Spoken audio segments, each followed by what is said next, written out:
The announcement was made at 8:30 in the evening, and it was wrong. Marin Ashwell heard it from the servants' staircase, where she had stopped to let a footman pass with the champagne tray, and the words reached her through the half-open door of the gold drawing room as cleanly as a bell struck in still air. Her father's voice, round with satisfaction, the engagement of his eldest daughter, Miss Ashwell, to the Duke of Carmore, a union of which His Grace had given his most particular and private approbation, and which the family was now honored to make public. Applause followed. Then the sound of her sister Philippa's laugh, high and bright and certain. Marin did not move. She counted the roses in the wallpaper to stay steady. It was a habit she had developed at 12, when her father's study had first become a room where arithmetic was done on daughters, and when she reached 11, she set the candle she was carrying onto the step and pressed her hand flat against the wall to feel the plasters cold. She did not yet know that the Duke of Carmore was standing 30 feet away, with his hands clasped at his back and his face arranged with extraordinary care into the expression of a man who has heard something expected.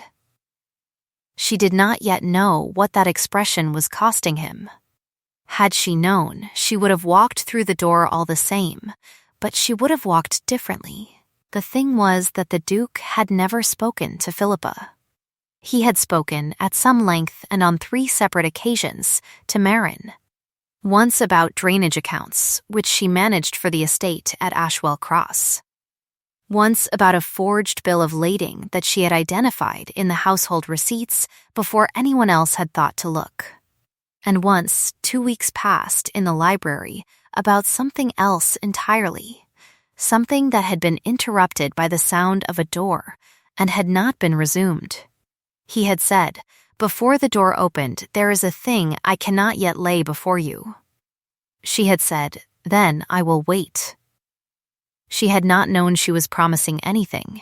She counted to 17, retrieved the candle, and went downstairs to see about the linens. The household of Ashwell Cross had 12 indoor servants, and Marin supervised 9 of them, though her title was companion to her stepmother, Lady Ashwell, a woman of excellent complexion and very little curiosity. Marin's actual mother had died when Marin was 4, leaving behind a gift for numbers, a collection of pressed botanical specimens, and a debt the size of a modest annex that had taken 11 years to settle quietly and was never spoken of. The settlement had required someone who could read 3 columns simultaneously and keep her conclusions from her face. Marin had been 15 when she began. She was 26 now, and her face was, by this point, very well managed indeed. Sir Edmund Ashwell had 2 daughters. The eldest, Philippa, was the daughter people looked at when they walked into a room. Marin was the daughter who had noticed the damp in the east wing 2 years before it became a problem, who had caught the error in the wine merchant's account, who kept the tenant's ledger in the handwriting that solicitors preferred. She had made herself useful enough to be kept and quiet enough to be overlooked, and she had understood for several years that this was a strategy with a natural expiration. She had not expected the expiration to arrive on a Tuesday in October, while she was carrying a candle up a servant's stair. The house was full of guests. Lord Carmore's estate marched along Ashwell's northern boundary, and his visits over the past months had been attributed, by everyone with any interest in attributing them, to the matter of a disputed drainage easement. Marin had been the one conducting the correspondence. It had not occurred to her that this was unusual. It had, she now understood, occurred to someone else, her father, as an opportunity. She spent the night assigning rooms and did not sleep. He came to find her at 7 in the morning, when she was in the still room going through the household receipts with the quarterly bills spread flat before her and a pot of weak tea growing cold at her elbow. She heard his step in the corridor before she saw him. He had a particular way of walking on stone flags, unhurried and exact, the way a man walks when he does not expect to be kept waiting and has no interest in demonstrating it, and she did not look up from the accounts when he opened the door. "You heard," he said. "Yes," she squared the corner of the nearest paper. "You should close the door, Your Grace." Cook comes through at 1:15.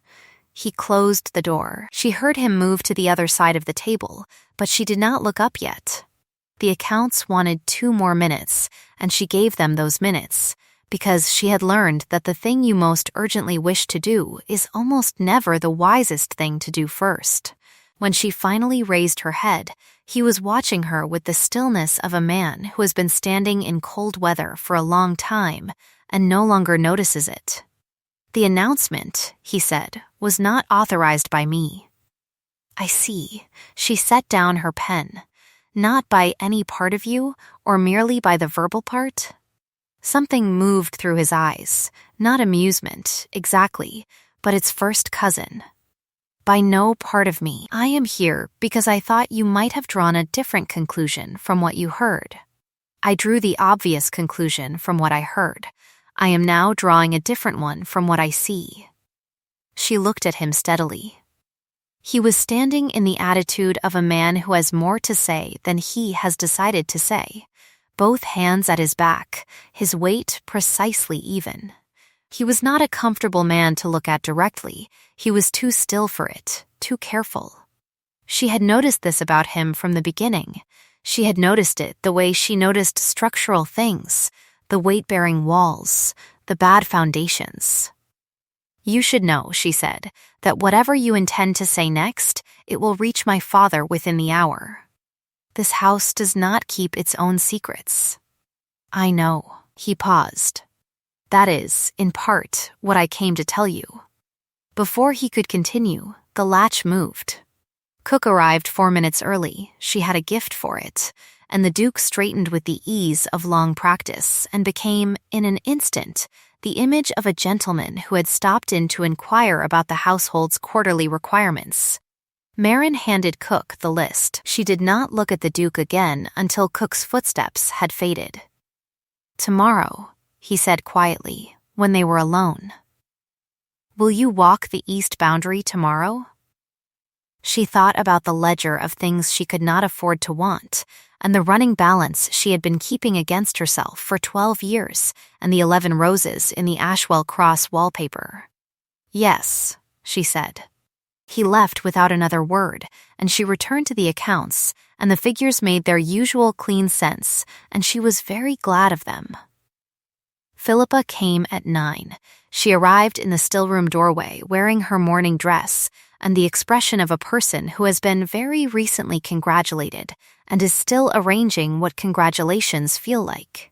She was 23 and lovely in the way that made strangers look twice and artists reach for their pencils, and she had none of Marin's wariness because she had never had occasion to develop it. Marin had never resented this. It was as foolish to resent a younger sister for being spared the cold as to resent a window for letting in light. "He came here, didn't he?" Philippa said. "Not a question." "Yes, what did he say?" "That the announcement was not made with his knowledge." Philippa sat down on the stool near the window and was quiet for a moment, long enough that Marin looked up. Her sister's face had something in it she had not expected, not distress at losing the Duke, but a more complicated expression, the kind that comes from knowing something and not knowing where to put the knowing. "Father told me," Philippa said at last, "that it had been agreed. That Carmore had given his word privately and would make it public when the moment was chosen." She looked at her hands. I believed him. Of course you did." Marin said it without reproach, because none was warranted. "He is your father. He is yours, too.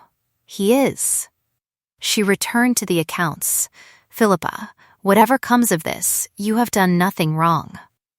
Her sister left. Marin finished the tallies, totaled the column twice to be certain, set the ledger aside, and went to find out what the east wing drainage was doing in the rain. The boundary walk happened, and the conversation that happened during it was not the conversation either of them had rehearsed. They walked the fence line in the morning mist with Marin in her mud-stained half boots and the Duke in his working coat, and they talked about water tables and crop rotation and the flaw in the disputed survey. They talked about these things for 40 minutes, and then the Duke stopped at the stile where the Carmore land began, and he said, "Your father presented me with a proposal. 2 weeks passed after you left the library." She waited. He proposed an arrangement, an alliance between the families secured by a marriage of his eldest daughter. He paused. He did not specify which daughter he meant by that description. She looked at the fence post. It needed attention. She filed this observation alongside everything else in the column of things she was currently not reacting to. "And your answer?" "I said I would consider it." He turned to look at her, and there was something in his face, the stillness reconfigured slightly, something exposed in the set of it that had not been there a moment before. "I had thought, by eldest daughter, he meant you." She heard this. She heard it as one hears a note that has been tuned slightly wrong for a long time, struck finally at the correct pitch, not as news, exactly, but as correction. "He will not have meant me," she said when she had trusted her voice. "I am the useful one. Useful things are not given away in marriage settlements. They are retained." "I see." He studied her face with the attention he applied to disputed surveys and bad drainage. "And you? Do you share his estimate?" She thought of the ledger, of the roses in the wallpaper, of a debt the size of a modest annex, settled by a 15-year-old with a gift for numbers and no one to tell. "I think," she said carefully, "that this is a conversation that cannot conclude safely in the middle of a field." "No," he agreed. Something shifted in his expression, not quite the first joke, not quite the first smile, but the possibility of both, banked like a coal just catching. "Then I will ask you one thing only, and we will go back. Ask the bill of lading you found in September, the forged one. How did you know it was wrong?" She blinked. "Of all the questions." "The ink," she said. "The merchant uses oak gall. This was iron gall, slightly greener in tone. The loops in the sevens were also different from his established hand." He nodded as though she had confirmed something he had already understood, and offered her his arm over the stile, and they walked back to the house without speaking. And the silence was not uncomfortable. It was, in fact, the most comfortable silence Marin had inhabited in several years. She did not record this in any ledger. She committed it to a different kind of memory, the kind that does not require a column.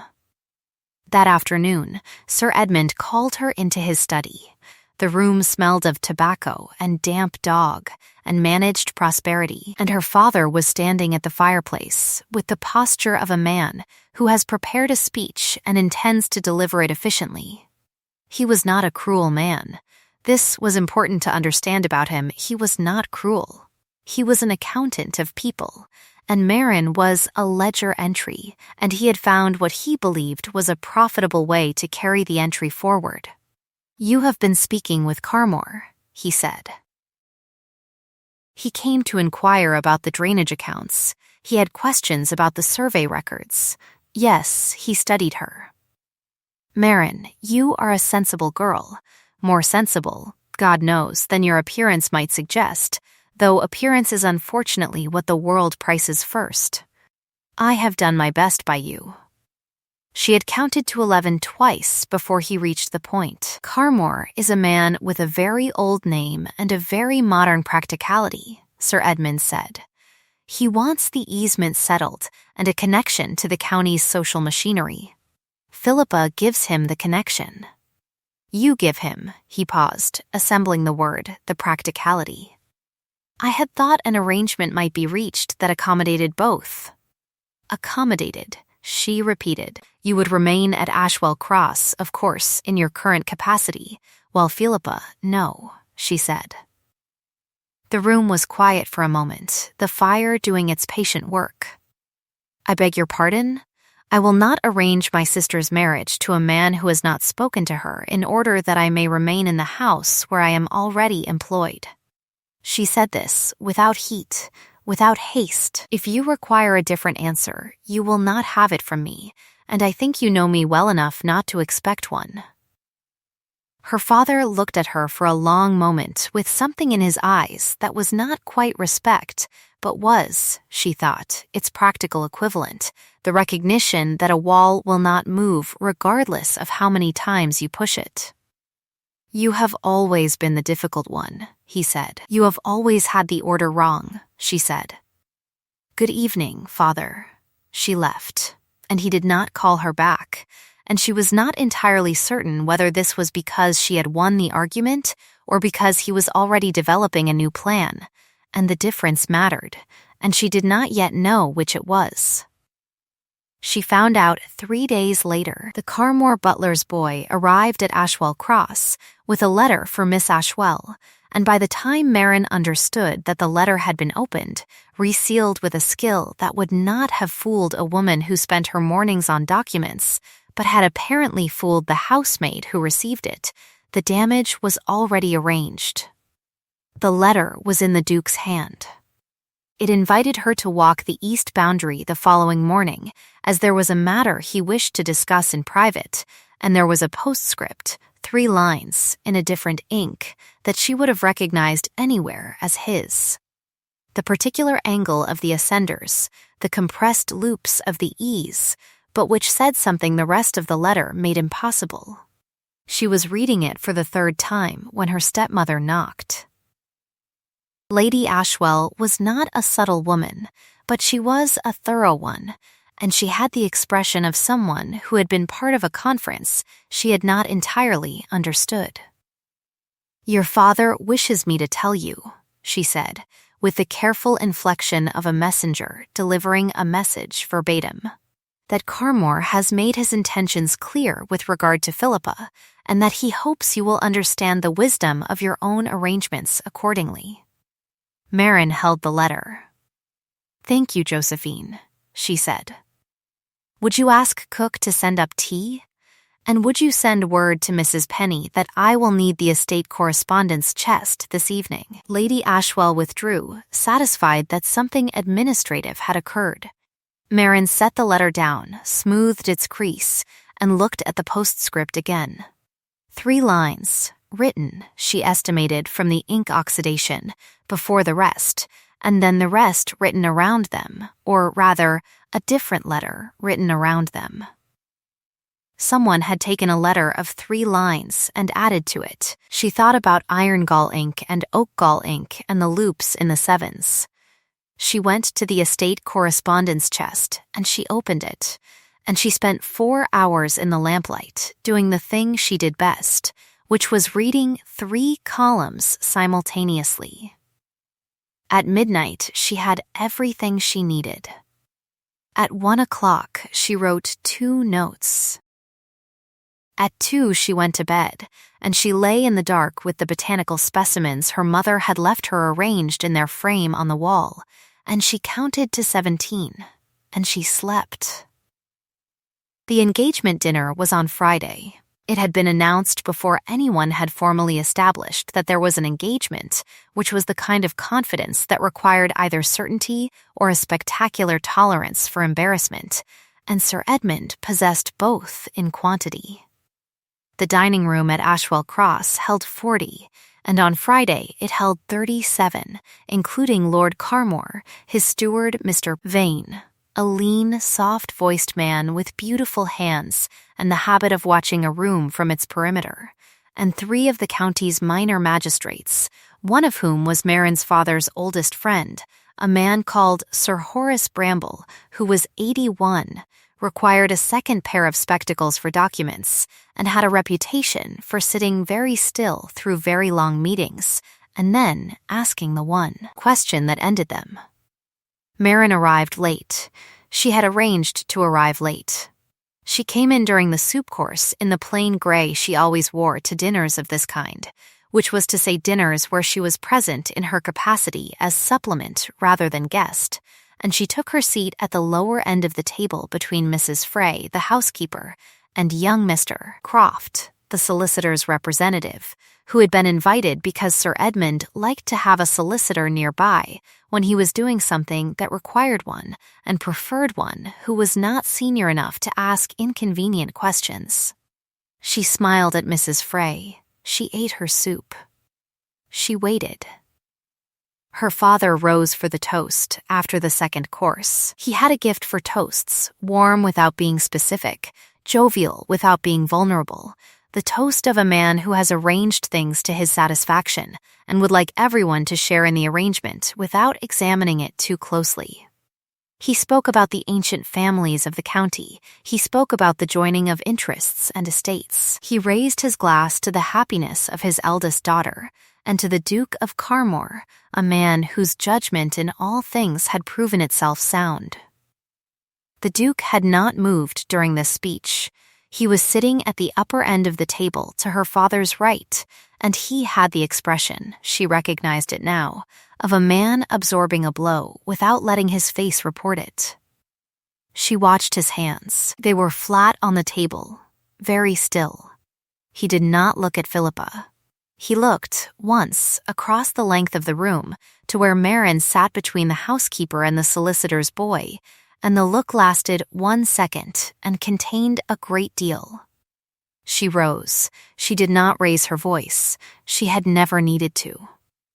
The room quieted in stages, the way rooms quiet when something unexpected enters them, beginning at the edges and collapsing toward the center. "I beg your pardon for the interruption," she said. "I wonder if Sir Horace might be willing to do me the favor of examining a document." Sir Horace looked up from his wine with the expression of a very old man who has been waiting for something interesting to happen all evening and has at last been rewarded. "What sort of document?" he said. "A letter," she said. 2 letters, in fact, placed beside each other. Her father had gone a careful color.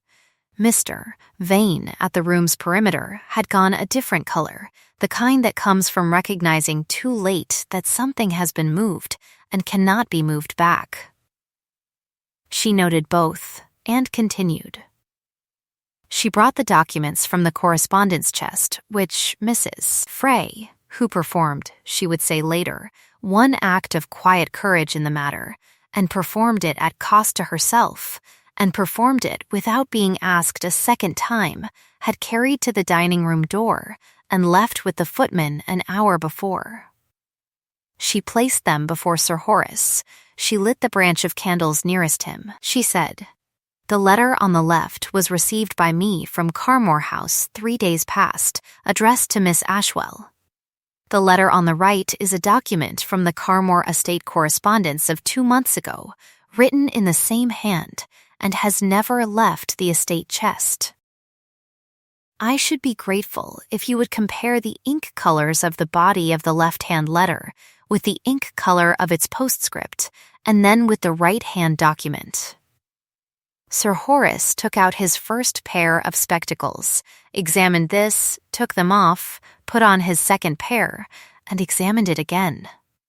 The room was very quiet.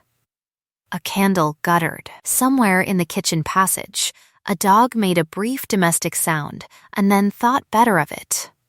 "The body of the letter," Sir Horace said, in the tone of a man reading from a text, "is written in a brownish-black ink. The postscript is written in a greenish-black ink. The right-hand document is written throughout in the same greenish-black ink." "Yes," Marin said. "The postscript is authentic. The body of the letter was written around it, afterward, by a different hand." She set a third document on the table. This is a comparative study of the letter forms, specifically the numerals and the loops of certain vowels, between the body of the received letter and the household accounts maintained by the Ashwell estate steward. She paused. Mr. Vane. The room did what rooms do when a name is said in that tone. It turned. Mr. Vane had not moved from the perimeter. He was still standing with a glass in his hand, and the expression of a man at a considerable internal distance from his body, and his beautiful hands were entirely, completely, eerily still. He said nothing for 4 seconds, and then he said, with the gentleness that had always characterized him, "That is a very serious accusation." "It is a very serious observation," she said. "I make no accusations. I ask only whether you would like to tell Sir Horace when you wrote the body of the letter, or whether Sir Horace would prefer to ask you." Sir Horace preferred to ask him. He asked the question in the mild voice of a man requesting the time, and Mr. Vane answered it, not with words, but by setting his glass down on the sideboard, with the precision of someone releasing a thing they have been holding at great effort for a very long time, and then pressing both his beautiful hands flat against the wall and looking at them, and saying, in a voice from which all the gentleness had abruptly gone, as air goes out of a cut bellows, "How?" "The sevens," Marin said. "Your sevens have a closed loop. His Grace's have an open one." Silence. The Duke stood. He had not spoken since the evening began, and the room rearranged itself around the fact of him standing, the way rooms do around the actions of large, quiet men who have been still for a long time. He did not look at Mr. Vane. He looked at Marin, and his face had the expression she had never seen on it before, the expression of a man who has put down something very heavy and has not yet decided what to do with his hands. "Miss Ashwell," he said, and stopped. She waited. He said, "I wrote 3 lines. "Yes," she said. "I know." He crossed the room. He did not hurry. He passed the length of the table with everyone watching, past Philippa, who sat with her hands folded and her face luminous with a feeling that was not, Marin observed, distress. It was closer to relief. The relief of someone who has been worried about something on behalf of someone else for quite some time, and he stopped in front of Marin, and he said, quietly enough that only she and Sir Horace and Mrs. Frey could properly hear it, "Then I would like to finish the conversation we did not finish in the library." "Yes," she said, "but perhaps not in the dining room." Something happened to his face. It was the first real thing she had seen happen to it. The careful stillness broke, briefly, into something unguarded, something that was, unmistakably, a laugh, though it did not complete itself. It was brief and warm, and it changed the whole architecture of him, and the people nearby who witnessed it exchanged glances, because it was clearly not a common event, and they understood they had seen something. "No," he agreed. "Not in the dining room." Sir Edmund Ashwell had said nothing during any of this. He now said in a careful voice, "Vane." Mr. Vane turned from the wall. His face had, in defeat, a grief in it that was not performing anything, a plain, exhausted sorrow, the sorrow of a man who has spent something irreplaceable and found the account does not balance. He had been with the family 14 years. He had come to the position from a younger branch of the Carmore household, a branch that had hoped for more and received less, and the arithmetic of it had worked on him quietly, over time, the way water works on stone, not all at once, but in the end, entirely. He said nothing more. He picked up his coat from the hook near the door, a domestic gesture, a servant's reflex, performed from sheer habit in the middle of a catastrophe, and Marin looked at it and felt something she had not expected, which was pity, clean and precise, like the edge of something very well made. "He will need a reference," she said, to no one in particular, and to everyone. The Duke looked at her. He has family in the north, she said. A sister, I believe, who manages a small property, something quiet, that does not involve accounts. She said this to Sir Horace, not to Vane, and Sir Horace nodded with the gravity of a man who understands that mercy, when it is spoken aloud by the person who has been wronged, is the only form of it that holds. Mr. Vane did not thank her. He was not, at that moment, capable of it. He left. The door did not slam. It closed with the precise small click of a thing that has reached its end. The dinner resumed, after a fashion, because English dinners resume regardless, and the footmen brought the next course, and conversations restarted in the low, careful voices of people reassembling themselves after a shared experience, and Philippa caught Marin's eye across the table and said nothing at all with her face, except something that had no adequate word and required none. Sir Edmund did not speak to Marin again that evening. He would speak to her again, eventually. It was not, in the end, a room that had anyone else in it who could run the estate accounts, but not that evening. She could see, as she resumed her seat and accepted a glass of something she did not intend to drink, that he was working through a calculation of his own. The long arithmetic of a man discovering that the ledger he thought he was keeping was being kept simultaneously by someone else, with more accurate figures. She felt sorry for him, too, in the clean, precise way. It was, she had come to understand, the only way to feel sorry for someone without it costing you more than you could afford. The library was cold. The fire had not been lit, and she did not light it, because she had come to understand by now that she preferred the cold when important things were happening. The cold kept the accounting honest. He came in 10 minutes after her and closed the door and stood for a moment looking at her with the expression she was beginning to recognize as his thinking face. The face under the face. The 3 lines, he said.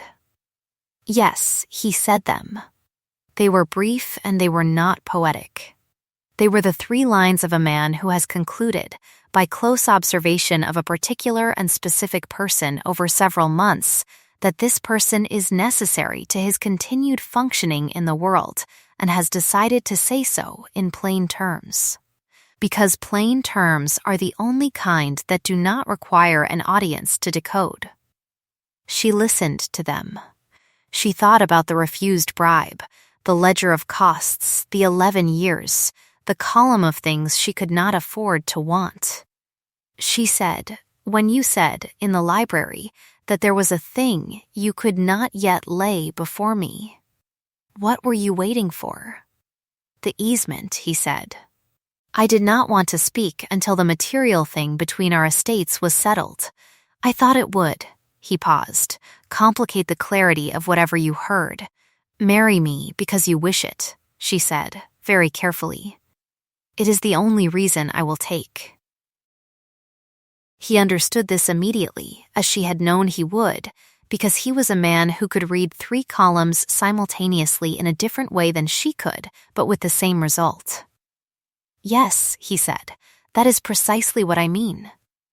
And then, after a moment, the easement, for the record, is settled in your favor.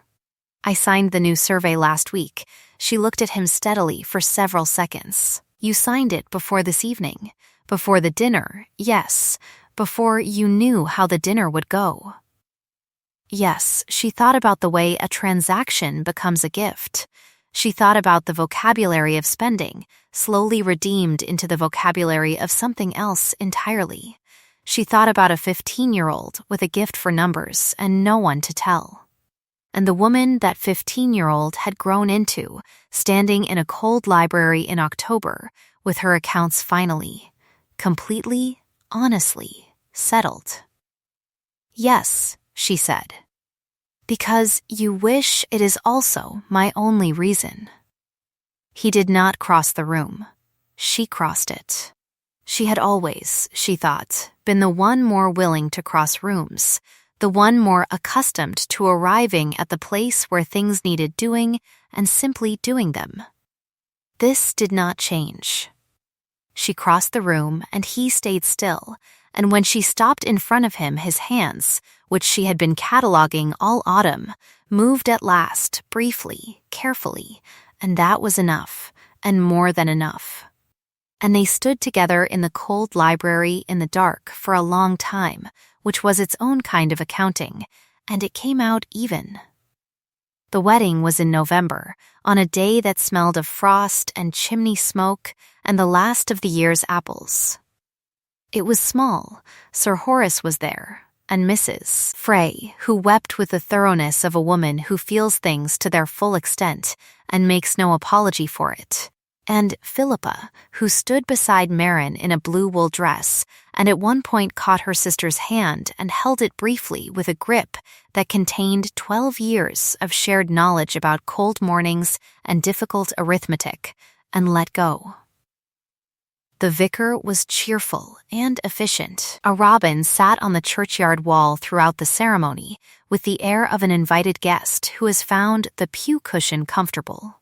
The ledger of fates, as settled, Sir Edmund Ashwell discovered over the following year that he had underestimated the value of having a daughter in the neighboring estate rather than in his own accounts, and the two properties are now understood by everyone in the county to operate as one.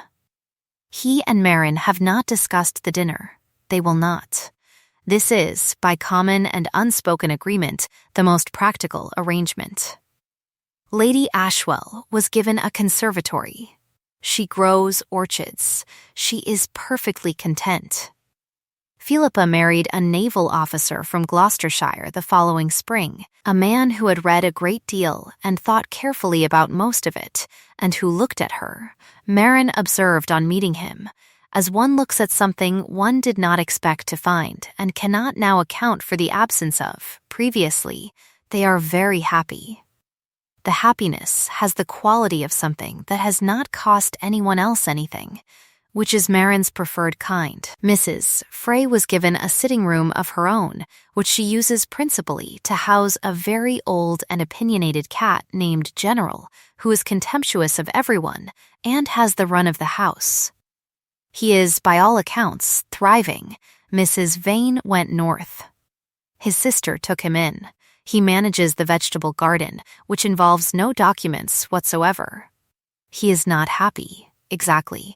He is quieter than he was. Maren thinks about this occasionally, with the clean, precise pity, and she thinks about the arithmetic of envy, how it starts as a small error in the column and compounds if you do not catch it early, and she is, in a way, glad of the lesson, though she would not have chosen the tuition.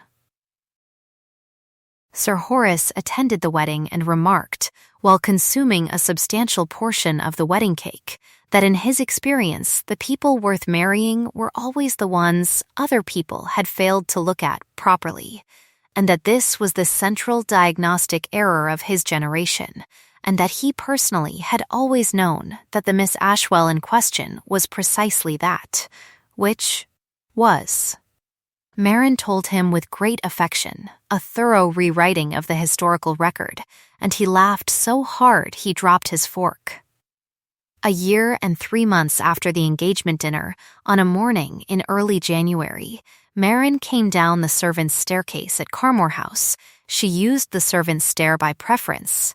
It was quieter, and stopped on the 3rd step to let a footman pass with the breakfast tray. Through the half-open door of the morning room, she heard her husband's voice, low and dry and amused, saying to someone invisible, "The Miss Ashwell in question has always known everything first." The footman passed. She continued down the stair. When she reached the bottom, she did not count the roses in the wallpaper, because she had not needed to do that in some time.